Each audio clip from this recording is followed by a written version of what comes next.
오늘 이 예배 가운데 하나님의 임재가 거룩하게 충만하게 임한 줄로 믿습니다.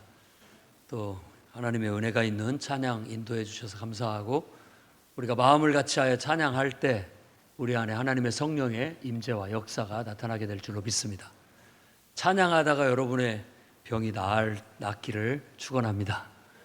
찬양하다 여러분의 인생의 문제가 다 풀리기를 축복합니다.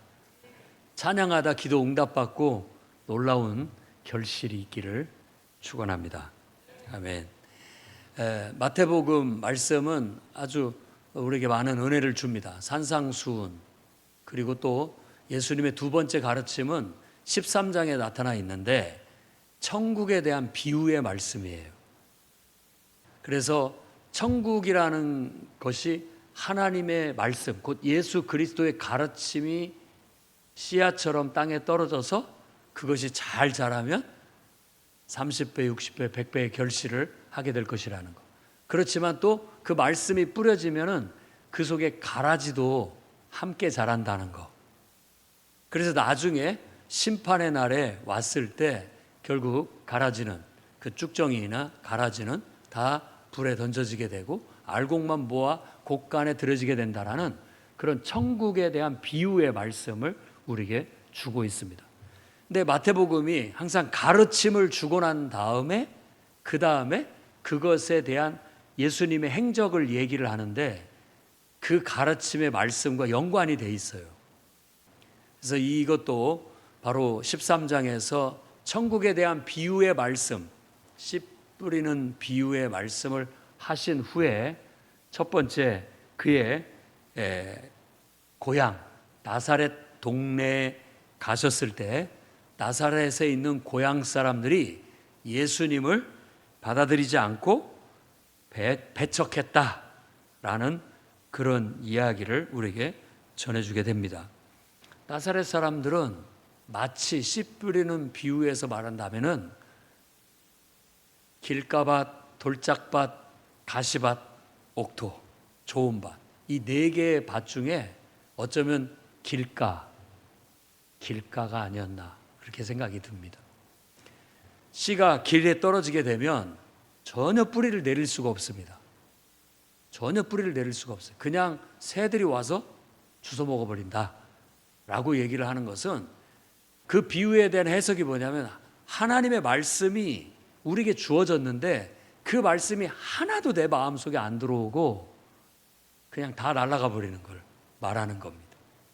그래서 길가, 나사렛 고향의 사람들은 그들의 마음밭이 길가와 같았다라는 것을 알 수가 있습니다. 그래서 오늘 어떻게 그 정말 자기 고향 사람인 나사렛 동네의 사람들은 길가와 같은 마음을 가졌을까라는 걸 묵상해 보면서 두 가지를 말씀드리고자 합니다. 첫째는 그들의 마음밭이 길가가 됐던 것은 인간적인 친숙함 때문이었습니다. 예수님이 태어나서 어렸을 때부터 코올리게로 자란 것들을 다 지켜봤어요. 그리고 그가 청년이 된 것도 다 봤단 말이에요. 그런데 그것이 굉장한 친밀함이고 고향 사람 친밀함이 때로는 우리에게 긍정적인 면이 있지만 그런 친밀함이 그 사람에 대해서 특별하게 보지 못하고 또 능력이 있어도 그 능력을 무시하게 되고 뭔가 그 안에 특별한 걸 가지고 있어도 제가? 라고 해서 오히려 무시하는 경향을 보이게 된다는 겁니다.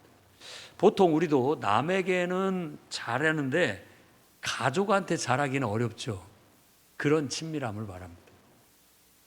그러니까 가족들이 좀 격식을 갖추고 의식을 갖추면은 좀 낯설고 어색하잖아요. 그냥 허물없이 지내다 보니까. 남한테는 정말 예의 바르고 남이 뭔 말을 하면 잘 교훈을 받아들여요.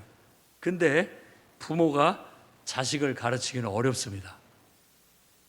부모가 어려서부터 예뻐하고 물고 빨고 뭐 이렇게 어려서부터 키우다 보니까 좀 엄숙하게 하려고 하면 애가 장난치는 줄 알고 그냥 장난으로 받아들이게 되는 경향이 있죠.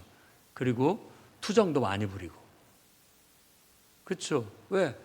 원래 그렇게 지내왔었기 때문에 그냥 어린 양도 많이 하고 투정도 많이 부려도 당연히 뭐 우리 부모님은 그렇게 나를 받아줬다라는 그런 것 때문에 그런지 남들 집에 가면 예의도 바르고 그렇게 말도 잘 듣고 의젓하고 어른스러운데 자기 집에서는 천상 어린애예요. 천상.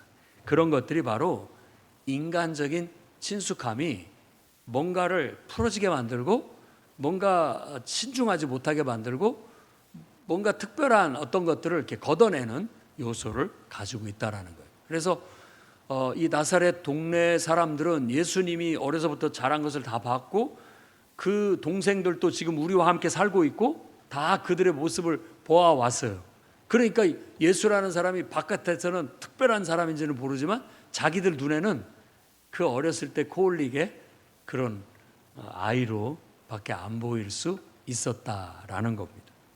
그래서 그들의 마음밭은 길가가 돼버렸어요. 안타깝죠. 아이러니한 거죠.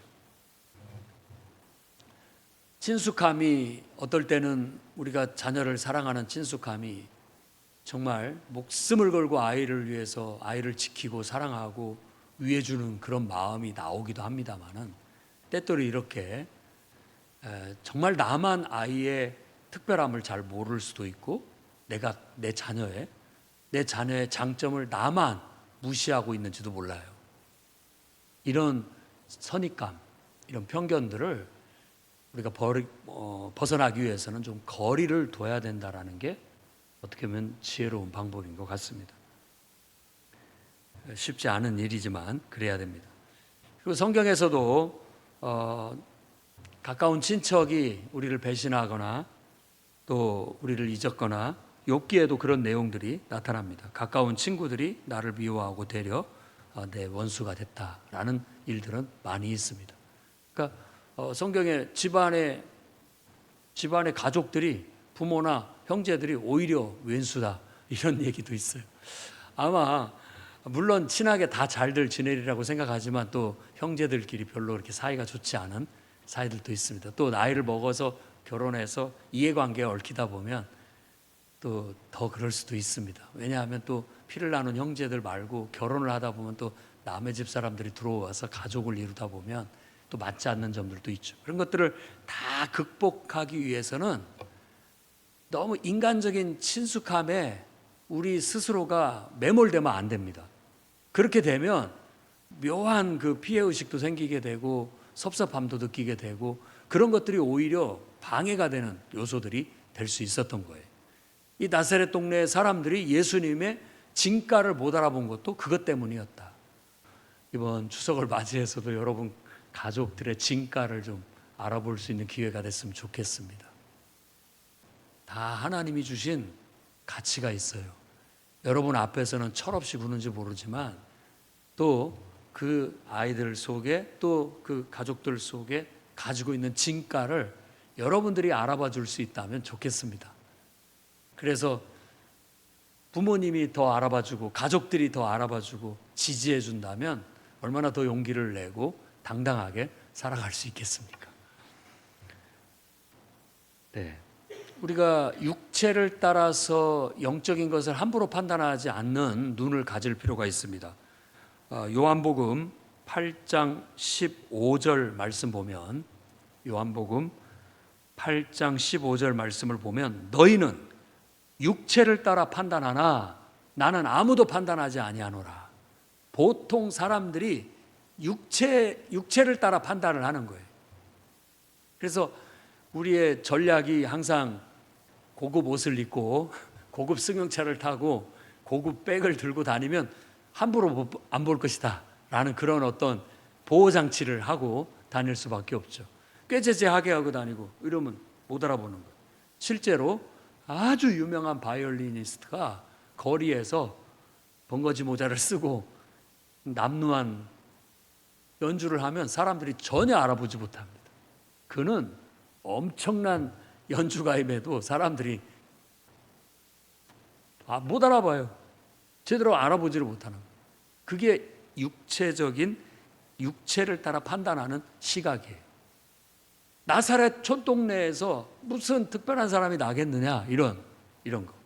그리고 저 집안에 우리가 자식들 다 아는데 다 그렇고 그런 애들인데 뭐 그 특별한 사람이 거기에서 나오겠느냐, 이런 인간적인 판단, 이것이 그가 하나님의 기름 부음을 받은 메시아라는 것을 꿈에도 생각하지 못하게 만드는 그들의 마음을 길가같이 만들어 버렸기 때문에 전혀 예수님의 말씀이, 천국 복음이 들어올래야 들어올 수가 없게 되는 요인이 되어버렸다라는 거예요. 여러분, 그건 우리만 손해입니다.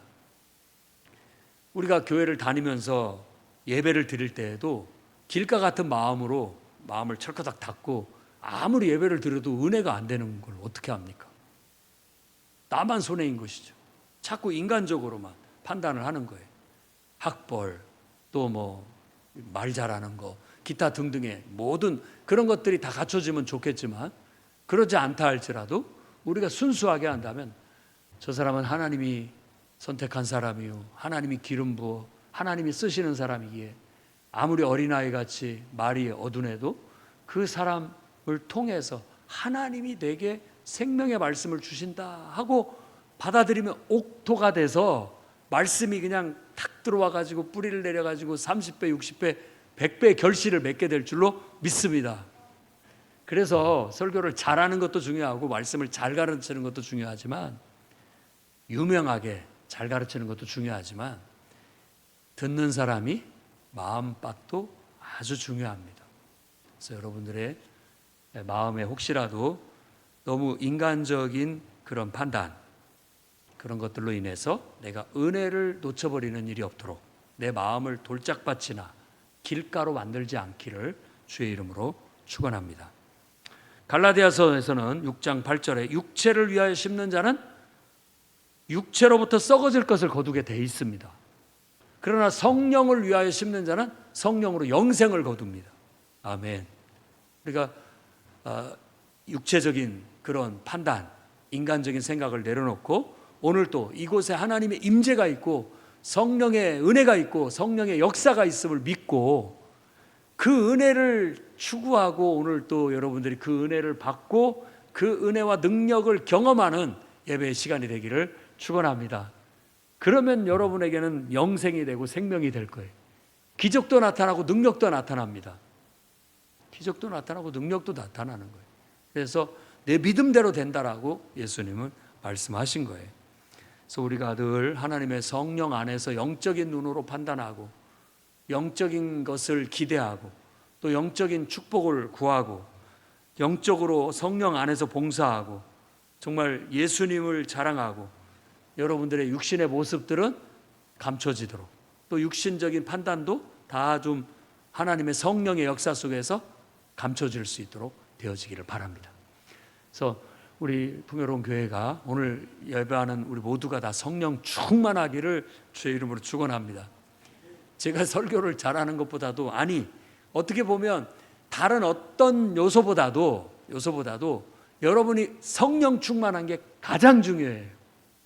성령이 충만하면 다 좋아요. 다 찬양도 은혜가 되고 기도도 막 능력이 나타나고 말씀도 은혜가 되고 놀라운 내 삶에도 기쁨이 있고 막 기적도 나타나고 역사도 일어나고 희망차게 되는 거예요. 그래서 그런 역사가 있기를 바랍니다. 여러분의 영혼이 오늘 육신의 시각을 떨쳐버리고 영적인 세계로 들어갈 수 있기를 바랍니다. 혹시라도 내가 돌짝밭이나 길짝밭같이 메마르고 있고 내 영혼이 지금 그렇다면 오늘 이 시간에 완전히 갈아엎어서 옥토로 만드시기를 바랍니다. 그래서 아멘 하시고 또 말씀에 은혜 받고 찬양에 은혜 받고 기도 속에 막 하나님의 기적과 능력이 경험될 수 있기를 주의 이름으로 축원합니다. 두 번째로는 그들이 왜 마음이 길가가 되었을까? 길가같이 되었을까? 두 번째로는 예수님에 대한 안 좋은 소문 때문이었습니다. 그렇게 추중을 해볼 수가 있어요. 들리는 얘기가 우리가 봤을 때 별 볼 일 없었던 우리 예수가 막 바깥에서 돌아다니면서 막 병든 자를 고치고 막 기적을 나타낸다고 하는데 어떤 막 특별한 가르침을 펼친다고 하는데 좋은 얘기도 있지만 들려오는 소식이 부정적인 좀 약간 미친 거 아니야? 이런 느낌. 엉뚱한 소리 오고 돌아다닌다. 사람들이 그를 싫어한다. 뭐 이런 어떤 부정적인 소문이 들려왔기 때문에 그 소문의 영향을 받아서 선입감을 갖고 예수님에 대해서 바로 부정적인 마음을 가졌기 때문에 그를 전혀 하나님의 메시아로 받아들일래야 받아들일 수 없는 정말 딱딱한 길가 같은 그런 마음을 가질 수 있었다는 거예요. 사실 예수님의 가르침은 굉장히 충격적인 가르침입니다. 기존의 전통적인 가르침을 막 뒤집어 엎는, 그리고 그동안에 이렇게 밋밋한 그냥 형식화된 율법적인 가르침이 실질적인 살아있는 가르침과 실질적인 기적과 능력이 나타나는 그런 가르침이었기 때문에 한마디로 말해서 큰 어떤 반향을 일으켰죠. 그래서 많은 사람들이 그거에 대해서 반응하게 됐고 호응하게 됐는데 일부는 아주 긍정적으로, 일부는 부정적으로 받아들이게 되었던 거예요. 근데 그런 부정적으로 받아들이는 사람의 시각을 듣게 되면 내 눈도 부정적이 되는 거예요.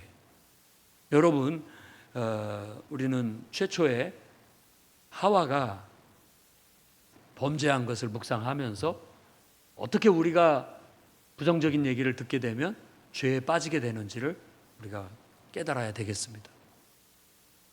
이 뱀이 와가지고 하와에게 하나님에 대한 그 불신의 말을 던지는 겁니다. 정말 하나님이 동산 나무의 실과를 다 먹지 말라고 했더냐라고 해서 하나님의 말씀이 마치 우리한테 우리를 통제하기 위해서, 우리를 해롭게 하기 위해서 못 먹게 하는 것처럼 하나님의 말씀을 왜곡하는 거예요. 똑같은 얘기도 하나님이 너를 위해서 그런 거야 라는 말하고, 왜 하나님이 다 된다고 하면서 그것만 못 먹게 하니? 그건 분명히 하나님이 좋은 건 자기만 차지하고 너한테는 안 주려고 하는 거야. 이런 식으로 부정적으로 말을 하는 것이 하나님에 대해서 그동안에 아무 문제도 없이 너무나 좋았던 관계가 갑자기 의심스럽게 시작하게 되는 거예요. 갑자기 의심스럽게 보여요. 그리고 의심하게 되고 그분의 말씀을 거역하게 되고 그러다 보니까 그분의 얼굴을 볼 수가 없게 되는 거예요. 이게 결국은 관계가 깨지게 되는 결과로 이어지게 됐고, 그것은 하나님의 생명의 은혜가 더 이상 그들에게 흘러 들어갈 수 없는 관계를 단절시켜서 생명나무에 접근하는 걸 금지시켰고 에덴 동산에서 쫓겨나는 그런 불행을 갖게 된 거예요. 그동안의 기쁨의 동산은 이제는 깨져버리게 된 것이죠. 은혜의 동산은 깨져버리게 된 거예요. 여러분의 은혜의 동산도 소중하게 잘 지켜야 되는데, 누군가가 와서 여러분들한테 그 은혜를 깨뜨려버리고 잃어버리게 만들고 할 수 있는 부정적인 얘기를 할 때 특히 조심하셔야 됩니다. 조심하셔야 됩니다. 부정적인 이야기, 소문들, 그것이 아무리 내가 귀를 씻어내버리려고 해도 안 듣는 것이 제일 좋습니다. 듣고 나면은 자꾸 잔상에 남기 때문에 나한테 별로 의로운 심령에 도움이 되지 않아요. 그렇기 때문에 성경에서는 그런 사람들을 적절히 거리를 두라는 가르침을 주고 있는 거예요. 아무튼 여러분들도 스스로가 어떤 안 좋은 소리가 들려오면 일단은 안 듣는 것이 제일 좋고, 그 다음에 그런 얘기가 들려오면 이 말이 사실일지라도 그 말이 나에게 침투해 들어와서 내가 하나님 앞에 불평불만을 하게 되고 나도 영적으로 내가 어두워지고 기도가 안 되고 또 예배가 은혜가 안 되는데 영향을 받지 않기 위해서 그걸 물리치는 기도를 해야 되는 거예요. 예수님께서도 베드로의 생각이 나를 위한 말이었지만 그것 자체가 내가 사명을 감당하는데 나한테 부정적인 영향을 주기 때문에 그것에 있어서 사탄, 그 생각이 사탄이라고 했고 그 사탄아 물러가라 해서 그 생각을 물리친 거예요. 부정적인 생각을 물리친 거예요. 그래서 자기의 마음을, 자기의 생각을 지키는 거예요, 온전하게. 그래야만 흔들림이 없고 우리 마음의 기쁨을 잃어버리지 않고 또 바른 마음을 가질 수 있게 되고 늘 감사할 수 있고 은혜가 우리에게 늘 충만할 수가 있게 되는 거예요. 근데 이런 게 한번 이렇게 떨어지면 아무리 깨끗한 물도 요만큼의 시궁창 물이 한 방울 떨어지면 그거 먹을 수 있겠습니까? 그걸로 인해서 다 버리게 되는 결과를 가져오게 돼요. 그러니까 그것이 이렇게 가까이 왔을 때 얼른 우리 깨끗한 마음의 그릇을 피해야 되는 거예요. 그게 들어오지 않게끔. 그게 지혜로운 방법이라고 할 수 있겠습니다. 그래서 항상 어떤 주의 일을 할 때 또 하나님과 관련된 일들, 또 주님의 몸된 교회와 관련된 일들, 또 주의 종들과 관련된 일들, 이런 모든 면에 있어서 우리가 부정적인 소문을 듣거나 시각을 가지면 내 손해다. 결국 내가 은혜가 안 돼요. 그리고 10중 8구 교회 가는 것이 좀 싫어집니다. 예배 드리는 것도 소극적이 돼요. 그리고 사람 마음이라는 게 영적으로 다운이 되면 이게 활력이 잘 안 나옵니다.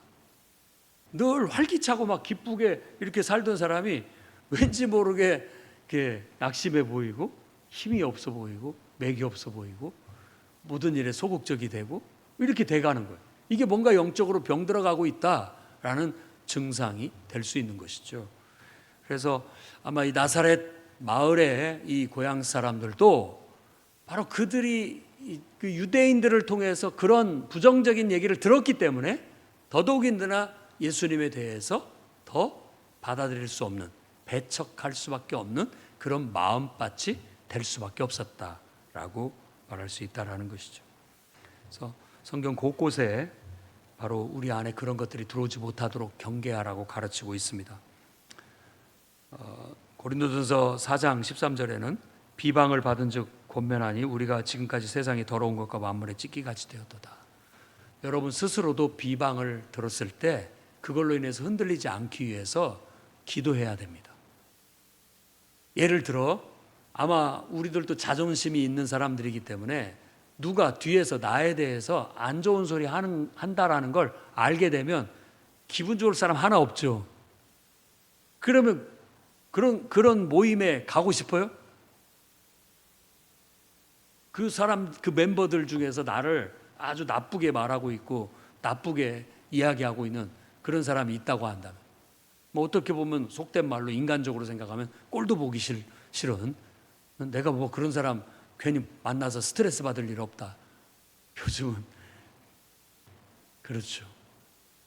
근데 그럴 때 이게 사탄의 공격이다, 이걸 알아요. 내가 하나님 앞에서 떳떳하고 내가 하나님 앞에서 내가 잘못한 것이 없다라고 한다면 이건 사탄이 나를 시험 들게 하기 위해서 흔들려고 하는 거구나 라고 알고, 여러분 그것에 막 누가 말했는지 진위를 캐고 누구로부터 그 말이 나왔는지 캐내고 그걸 따져 물어서 그 사람을 잡아다 놓고 따져서 내가 어떻게든 해결을 짓는 거, 그렇게 정의를 세우고 싶은 마음도 있을지 모르겠지만 여러분 그런 것이 전혀 은혜가 안 됩니다. 전혀 은혜가 안 돼요. 사도 바울도 그런 대접을 받고 살았어요. 예수님도 그런 대접을 받고 살았어요. 근데 나는 그들보다 훨씬 못한 사람이고 허물도 많고 실수도 많은 사람인데 그런 말 할 수 있겠죠. 그래서 어느 정도는 그게 어떤 사람의 눈에는 그렇게도 보일 수도 있었겠다 하고 그냥 어떻게 보면 우리는 하나님께 그걸 맡기고 내가 하나님 앞에 잘못하지 않았다고 한다면 당당함을 유지하고 떳떳함을 유지하고 기쁨을 유지하고 하나님 앞에 감사를 유지하고 은혜를 유지하게 되면 자연스럽게 그 소문은 없어집니다. 그렇게 믿어야 돼요. 그게 이기는 비법이에요. 사탄을 이기는 비법. 근데 말려든다라는 건 뭐냐면 그것에 말려들어서 같이 똑같이 비난하고 싸우면 다 은혜를 잃어버립니다. 둘만 은혜를 잃어버린 게 아니라 그 주변에 있는 사람들까지 다 은혜를 잃어버려요. 싹 한꺼번에 다 병들어 버립니다.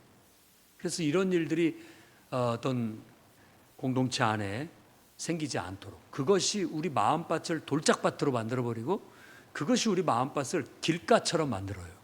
그럼 더 이상 말씀이 들어가지가 않아요. 그러면 이거 어떻게 합니까? 심각한 문제가 되는 것이죠. 영적인 심각한 문제가 될 수 있습니다. 로마서 1장 29절에는 모든 불의, 추악, 탐욕, 악의가 가득한 자요, 시기, 살인, 분쟁, 사기, 악독이 가득한 자요, 수군수군하는 자요. 이런 사람을 경계해야 됩니다. 그런 사람을 미워해라, 왕따시켜라가 아니라 그런 사람에게로부터 마음으로 거리를 둬서 영향을 받지 않아야 됩니다. 어두운 영향, 부정적인 영향을 받지 않으려고 힘써야 돼요. 쉽지는 않겠지만 그럴 수 있는 방법은 성경 말씀대로 기도, 내가 예배를 통해서 은혜 받는 거, 그래서 은혜를 더 충만하게 유지하고 그 은혜가 오히려 그걸 밀어내는 거예요. 그래서 내가 서두에도 말씀을 드렸듯이 여러분들이 성령 충만하고 은혜 충만하면 이런 것들이 이렇게 있어도 자잘하게만 느껴져요. 그런 것들이 그냥 별거 아닌 것처럼 느껴지고 침투를 못한다고요. 근데 내가 은혜를 잃어버리잖아요. 이게 막 커 보여요. 어떻게 그럴 수가 있지? 어떻게 교회 안에서 어떻게 나한테 이럴 수가 있지? 막 그게 커 보이니까 감당이 안 돼요. 마음이 상하고 은혜가 안 되면 돌짝밭이 되고 길가가 돼서 기적은커녕 그냥 사탄이 내 영혼을 사로잡아서 나를 막 고통 가운데로 지옥불로 끌고 가려는 듯한 그런 느낌을 떨쳐버릴 수가 없게 되는 거예요. 그러니까 여러분이 그런 영향을 주는 사람도 되지 말아야 되겠고, 그런 영향도 받지 않는 그런 건강한 성도들이 되시기를 주의 이름으로 축원합니다. 아멘. 스스로를 지키십시오. 전신갑주를 입고 믿음의 방패 써야 됩니다. 성령의 검, 하나님의 말씀으로 단호하게 칠건 쳐야 된다라는 것을 아시기 바랍니다. 그리고 뒤에 보면 요한 2서 1장 10절 11절 말씀 보면 누구든지 이 교훈을 가지지 않고 너희에게 나아가거든 그를 집에 들이지도 말고 인사도 하지 말라. 그에게 인사하는 자는 그 악한 일에 참여하는 자입니다. 그래서 이런 표현이 성경에 있다라는 것도 조금 의아할 수 있죠. 어떻게 아무리 그래도 그렇지 사람한테 인사도 하지 말라고 그렇게 가르치느냐라고 하는데, 긍정적으로 말해서 영향받지 말라는 뜻입니다. 영향을 받으면 안 돼요. 영향을 받으면 안 돼요. 아무리 나하고 친한 사람이라 할지라도 나한테 은혜를 상실시키고 자꾸 부정적인 영향을 준다면 신중하게 이렇게 단호하게 하나님 말씀으로 그런 말이 내게 은혜가 안 되니 하지 말자. 선을 그어야 됩니다. 선을 그어야. 정말 그런 것이 있다면 정말 하나님 앞에 기도해 줘라. 이렇게. 나도 기도할 테니까 너도 기도해 줘라. 그런 거 자꾸 소문내면서 퍼뜨리고 다녀봤자 100% 옳은 말도 아니고 부분적인 진리를 가지고 자꾸 그런 것들을 양산해서 자꾸 부정적으로 얘기를 하면 똑같은 것을 다른 사람은 다 좋게 보는데 똑같은 걸 나쁘게 보는 거예요. 내가 말을 잘하면 야, 저 사람 말도 참 잘해. 이렇게 말하는, 저 사람 말만 잘해. 이렇게 말할 수 있잖아요. 내가 성격이 막 급하고 막 활달하면 야, 저 사람 아주 막 뭔가를 해낼 사람이야. 이렇게 보는 사람도 있지만 성질이 아주 못됐다고 말하는 사람도 있어요. 어느 말이 맞습니까? 여러분 생각에는 어느 말이 맞아요? 말하기 나름인 거예요. 말하기 나름인 거예요. 근데 자꾸 부정적으로 말하기 시작하면 나도 부정적이 되고 그렇게 부정적으로 나를 또 보게 된다라는 그런 시각을 갖게 돼서 조심스러워지고 자꾸 우리의 운신의 폭이 좁아들게 되고 은혜가 막히게 되고 돌짝밭이 되고 길가가 될 수 있다는 걸 기억해야 됩니다. 그러니까 좀 이런 면에 있어서 우리는 좀 순수해져야 되고, 성경에서는 하나님을 예배하는 것이 제일 중요하고 그 예배를 방해하는 것이 있다면 하나님 앞에 예배 드리기 전에 가서 다 풀고 와라. 그만큼 중요하게 얘기를 하는 거예요. 예배의 은혜를 받아야 그런 세상의 인간적인 문제들이 작게 느껴지는 거예요.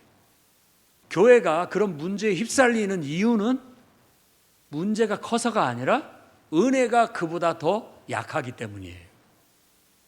기도나 은혜가 더 강하면, 하나님 말씀이 더 강하고 그 말씀에 은혜 받는 게 강하면 그런 인간적인 요소는 누구에게나 있고 어느 교회나 있고 어느 집에나 다 있거든요.